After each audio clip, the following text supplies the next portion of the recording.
Maf'ul bih ya. Maf'ul bih, pengertian dari maf'ul bih adalah maf'ul bih sama dengan kalau dalam bahasa Indonesia adalah objek ya.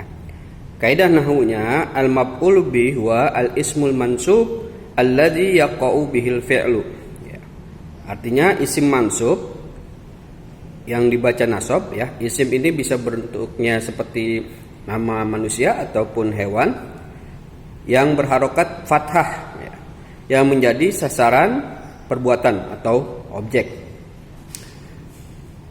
Sebagai contoh, fataha Ahmadu al-baba. Nah, fataha artinya di sini adalah membuka. Ahmad ya. Ahmad membuka al-baba. Al-baba pintu. Nah, pintu inilah yang menjadi sasaran perbuatan atau objek atau sebagai maf'ul bih. Di mana al-baba ini berharokat, al-baba berharokat fathah atau nasab. Al-baba. Al-baba inilah yang disebut dengan maf'ul bih. Fataha fi'lun, Ahmad fa'ilun. Fataha fi'lun atau predikat, Ahmadnya sebagai fa'il atau subjek, dan al-baba adalah maf'ul bih atau sebagai objek ya. Jadi kita ulangi bahwa pengertian maf'ul bih adalah maf'ul adalah objek, isim mansub ya, ini berbentuknya adalah benda, al-baba pintu.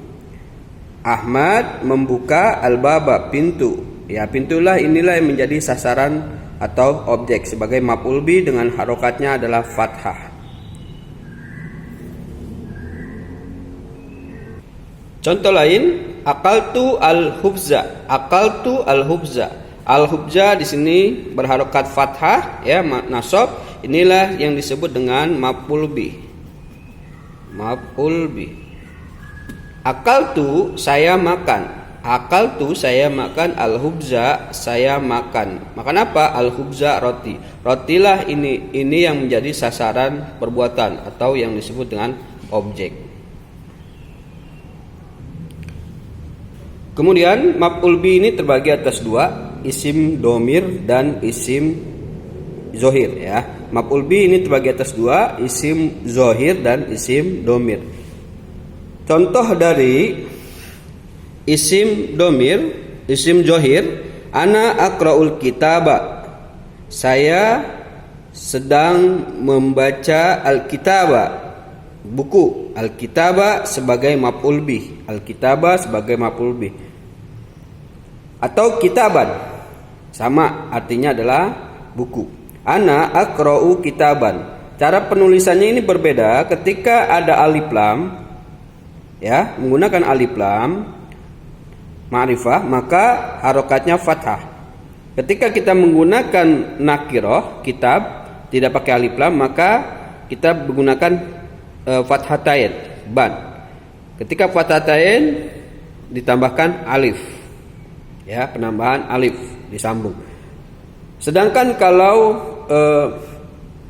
contoh yang kedua, ana aqra'ul majallata ya, al majallata ini pakai ha domir, ha ta ya.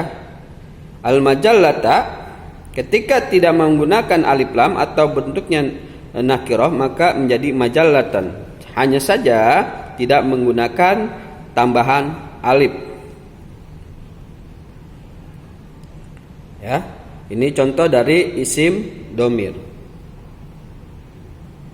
Untuk contoh dari isim domir maf'ul bih dengan menggunakan isim domir ya, contohnya ana uhibbuka. Saya uhibbu mencintai kamu ya.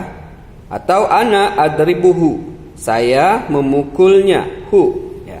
Ka dan hu inilah sebagai maf'ul bih, namun bentuknya adalah menggunakan dengan isim domir, kata ganti nama. Saya ana uhibbu, saya mencintaimu. Mu-nya ini adalah isim domir, posisinya sebagai maf'ul bih.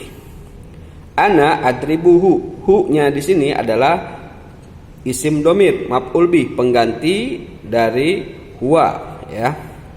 Huwa itu subjek, bentuknya adalah subjek. Kalau hu-nya adalah maf'ul bih dari isim domir. domir muttasil ya. Itu contoh dari maf'ul bih ya, pembahasan kita tentang maf'ul bih atau yang disebut dengan objek. Terima kasih. Assalamualaikum warahmatullahi wabarakatuh.